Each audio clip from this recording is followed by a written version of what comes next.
Hello everyone, Blinderman here. So very recently I released a short film. It was my directing finals project called Strokes of Life, and I'm particularly proud of it. And so I've now decided that I wanted to look back at some of the previous stuff that I've done over the years, my short films and stop motion animations and stuff like that. I'm not entirely sure how I'm going to feel about this. I am my biggest critic, if I'm honest, but anyway, let's get into it.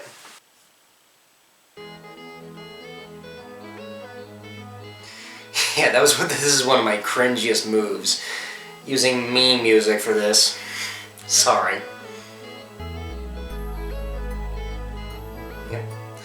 My very first stop motion, animating the Joker's birth. I did it on my phone, and I didn't have a proper stand on it, but the biggest problem with that is that I did it in portrait orientation, the entire thing. It wasn't until I was editing that I realized, man, that was not good.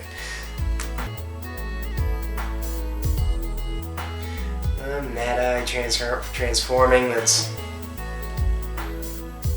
Yeah, I forget. It's easy to forget how jerky my animations used to be.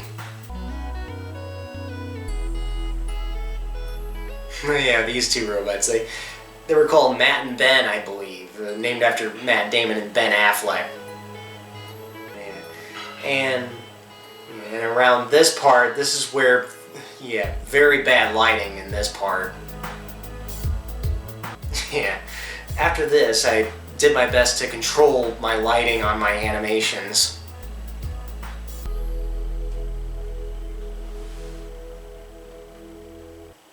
Okay. She rises, she rises,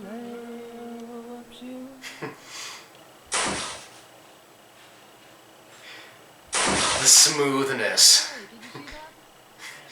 Man, this is so much better than some of the earlier stuff I did.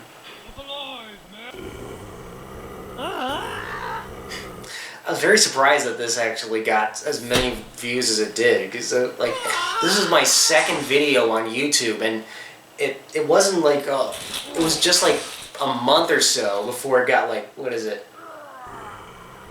Like it's at 29,000 views so far. My second video on YouTube, and so far very few of my other videos have managed to even get that much. My guess is that the reason why it's so successful is because there's not really much of a story and there's not much dialogue. Or maybe it's because there's not much dialogue. I mean, Alfred Hitchcock once said that if a film is any good, then that means that the sound could cut out at any point in the film and people would still have a pretty clear idea of what's going on. So yeah, I think that's because there's not too much dialogue. I think that makes it easier for more people to follow along, and that's why I've gotten so many views, not just from American viewers, but also international viewers. I actually got a comment from someone from Russia.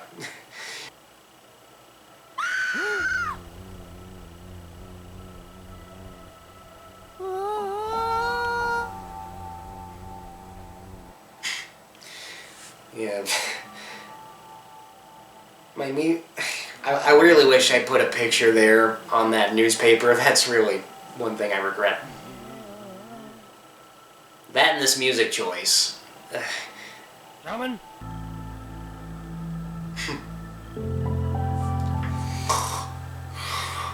That is one ugly piece of crap. That's what I feel like doing, just listening to this music. What are you doing? Don't worry. We're taking care of this the only way the Army can. Wait, no, don't fire!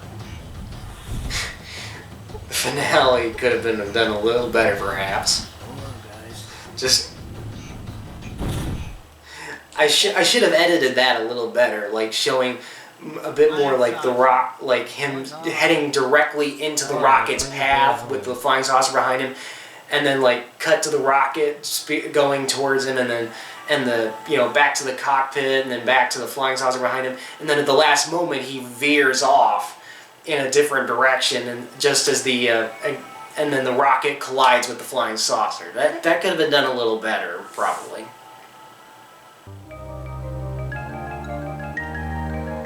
Knights and ladies of the court, this is truly a momentous occasion, and while you shall be risking your lives through tooth and claw, I shall be sitting here thinking about what a bunch of suckers you all are.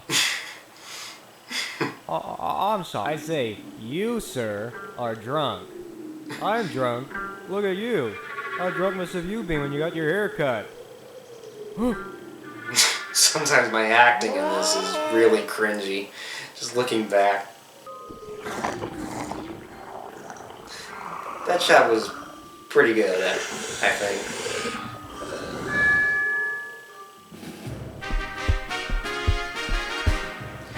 Unfortunately, whenever looking back at this, the biggest thing that I can notice is how the trees are always moving. I should have made the trees a little bit more, connected to the platform that I was filming the whole thing on.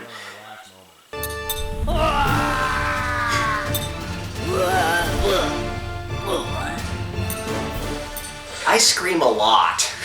I scream a lot in these earlier animations. Not so tough after all, are you, foul beast?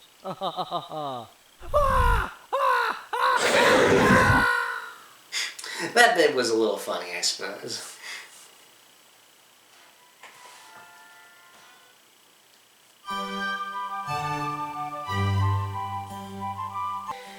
I really should have cut a little bit, not included so much of an opening credits and just got right into the story. Instead of... I was still trying to find my footing as a filmmaker back then, but still. The next film, Mother Nature's Keeper, which also featured Mr. Jacques, that was an improvement generally from the first film.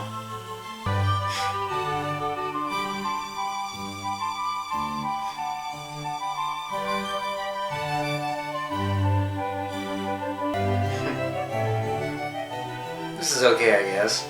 This bit, this gag specifically.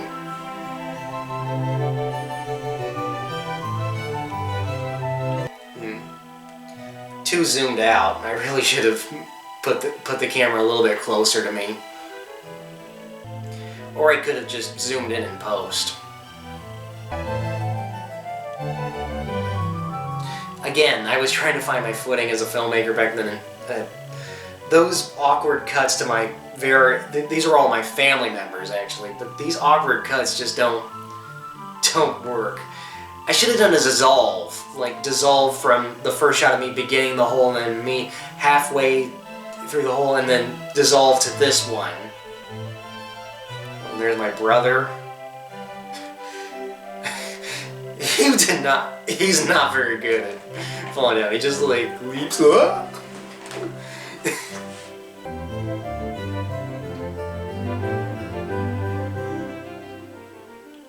Yeah, that bit was okay, I guess. This bit is okay. I liked how I was able to think about how we would get the hat to fly off. I remember we were discussing that with my brother. I was discussing that with my brother about how we would accomplish that until I suddenly remembered the trick they did in The Empire Strikes Back, where they filmed Mark Hamill throwing his lightsaber into the snow and then ran it backwards to make it look like he's using the Force to bring it to him. Yeah, this segment was okay. This three-part segment of me trying to fish with first catching the guy's hat and then catching my own pants and flying forwards and then catching someone else's swim trunks and running away. That was good. That was good. But the third bit here, this bit right here, I kind of wish I did a little bit more with that. Yeah, it should have zoomed in a little bit more for that. Way too much headroom.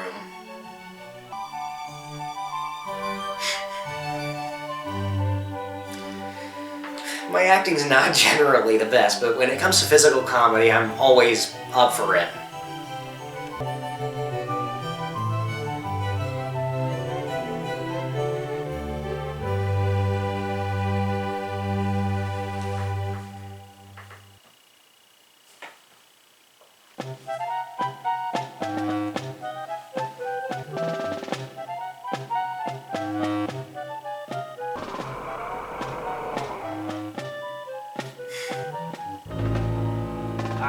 What is it? 10 minutes 46 seconds. Wow. Yeah, this took like from, what was it, April I think when I started working on it. It wasn't until September that I finished this. Part of that was due to all the special effects I had to do. Like to make the spaceships fly and all that. I'm sorry, what? I've got your red lightsaber in my closet. What? I had you as an action figure when I was little. I even dressed up as you for Halloween. Oh boy. I remember this not being my favorite when I made it. But I was surprised when it was within 24 hours that this got like 6 likes or something. Well, I'm glad someone enjoyed it at least, but I found this to be one of my more cringe-worthy animations. I wanted to do a sort of mixture between Star Wars and E.T., with Darth Vader being the E.T. sort of character. Of course, you probably get that from a later part of this, but in retrospect, I'm wondering why I didn't do a Yoda or Baby Yoda or R2-D2 instead. Though, I guess I just wanted to do it because it would seem like the most ridiculous idea to have Darth Vader be the E.T. character. Care. It's that bit on the ice planet where the bad guys are attacking with those big elephant walkers with the blaster tusks.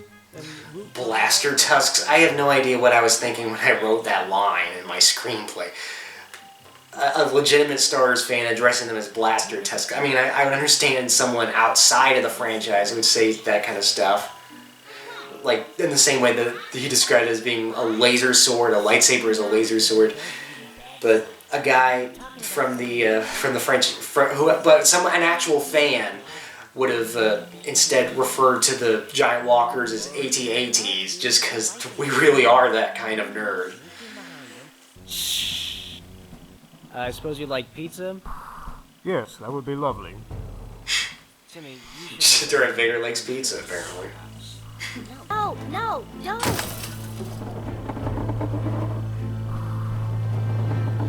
Oh my gosh, Timmy, are you alright? Sorry, I couldn't stop him from destroying your machine. That's alright. The signal should have reached the Empire. Darth Vader is uncommonly nice in this, I have to say. You're helping the villain. I know. And what's wrong with that? Villains are awesome. If the Joker wanted me to get him back to Gotham City, I would help him. Without Darth Vader, Star Wars wouldn't be as awesome as it is.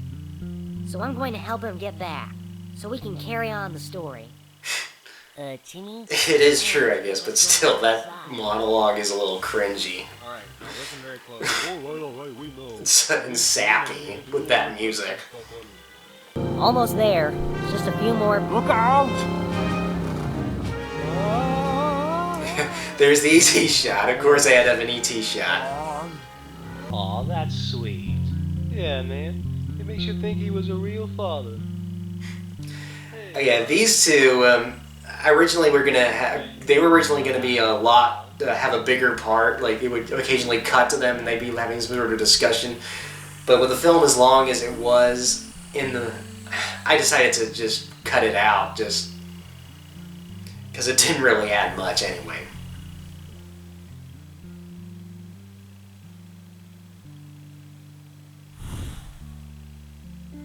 Anyway, I think that's it for tonight. I think I may do a part 2 in the future, looking at some of the other stuff I've done, but for now, that's enough.